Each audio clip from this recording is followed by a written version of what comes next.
Salut à tous! On a tous déjà vu passer ça sur Facebook. Une offre qui semble trop belle pour être vraie, un concours incroyable. Et parfois, le piège est juste là, à un clic. Aujourd'hui, on va décortiquer ensemble ces fausses pages qui sont conçues pour nous arnaquer.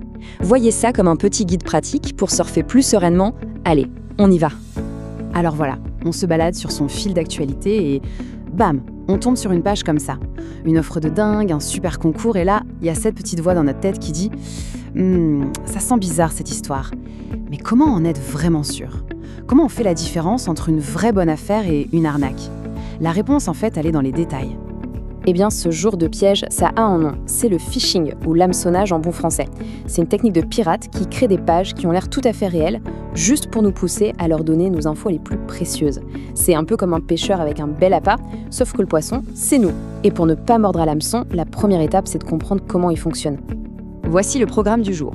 D'abord, on va voir ce qu'on risque vraiment. Ensuite, on passe en mode détective. On va apprendre à lire une URL, à repérer les petits détails qui clochent et même à enquêter sur le passé d'une page. Et pour finir, le plus important, bien sûr, comment on se protège et comment on réagit. Un vrai petit kit de survie numérique en somme. Bon, commençons par le commencement. Pourquoi est-ce que des gens s'embêtent à créer ces fausses pages? Concrètement, qu'est-ce qu'ils essayent de nous piquer? Ce qu'ils visent, c'est tout simplement les clés de notre vie numérique. Nos identifiants, nos mots de passe et bien sûr le trésor ultime, nos numéros de carte bancaire. Avec ça en main, ils peuvent faire d'énormes dégâts, comme usurper une identité ou vider un compte. L'enjeu est donc très sérieux. Ok, maintenant qu'on a ça en tête, passons à la première arme de défense. Elle est juste sous nos yeux, mais on pense rarement à la vérifier. Et pourtant, c'est la plus simple et souvent la plus efficace. Il s'agit de l'adresse web de la page, la fameuse URL. Regardez bien la différence, c'est souvent très subtil. Une URL authentique de Facebook, c'est simple, c'est facebook.com. Les pirates, eux, sont malins. Ils vont essayer de nous tromper avec un détail presque invisible, comme remplacer le O par un 0 ou ajouter un mot comme security pour nous endormir. C'est un grand classique, mais ça marche encore. Bon, l'URL, c'est un excellent début, mais ce n'est pas tout. Très souvent, la page elle-même est pleine de petits défauts qui trahissent l'arnaque. Il suffit juste de savoir où poser les yeux. Alors, voilà 3 signaux d'alarme qui devraient allumer une lumière rouge dans notre tête. 1. Les fautes d'orthographe ou de grammaire. Une grande marque professionnelle fait rarement ce genre d'erreur. 2. La qualité des images. Un logo flou, pixelisé, c'est suspect. Et enfin, le drapeau rouge ultime, une page qui demande un mot de passe ou d'autres infos perso est presque à coup sûr une arnaque. Fuyez. Et puis, bien sûr, il y a l'appât. La promesse incroyable. Les fausses pages adorent ça pour nous faire baisser la garde. Gagner le dernier iPhone gratuitement. Qui ne serait pas tenté?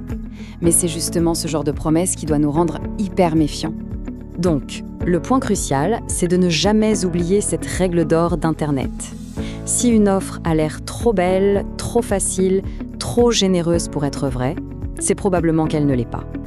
Un peu de scepticisme, c'est notre meilleur bouclier en ligne. Allez, on continue notre enquête. Un autre excellent réflexe, c'est de se transformer en détective et de jeter un œil à l'historique de la page. Son passé et son activité en disent souvent très long sur sa fiabilité. Et là, en général, la différence est flagrante. Une vraie page a une histoire. Elle existe depuis longtemps, elle a beaucoup d'abonnés, il y a des publications régulières, des commentaires, bref, elle est vivante. Une fausse page, à l'inverse, sort souvent de nulle part, créée il y a 2 semaines avec une poignée d'abonnés et aucune interaction. D'ailleurs, petite astuce, ces infos sont publiques dans l'onglet « Transparence » de la page. N'hésitez pas à y aller. Ok, maintenant, on sait comment repérer le danger. Il est temps de passer à l'action. Qu'est-ce qu'on fait quand on tombe sur une page suspecte? Et surtout, comment on peut se protéger en amont pour ne plus jamais tomber dans le panneau? Voyons le plan. Si on tombe sur une page suspecte, le meilleur réflexe n'est pas de l'ignorer, il faut la signaler. C'est un geste citoyen super simple qui se fait en 3 clics. En faisant ça, on aide Facebook à faire le ménage et on protège le reste de la communauté. C'est rapide et c'est vraiment utile. Et pour une sécurité au top sur le long terme, voici 3 habitudes en or. La première, activer la vérification en 2 étapes. C'est comme mettre une 2e serrure sur sa porte d'entrée numérique. C'est indispensable. Deuxièmement, la base, on se méfie des liens inconnus ou bizarres. Et enfin, on garde son navigateur et son antivirus à jour. C'est la garantie d'avoir les dernières protections. S'il n'y avait qu'une seule chose à retenir de tout ça, ce serait celle-là.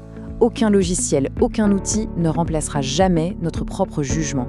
Notre vigilance, c'est, et ça restera toujours, notre meilleure protection. On termine donc avec une question pour la route. Parmi tous ces conseils, de la vérification de l'URL au signalement des pages, quel est le premier réflexe qu'on peut intégrer dès aujourd'hui dans nos habitudes en ligne? Après tout, la sécurité sur le net, ça commence par un seul clic. Le bon ?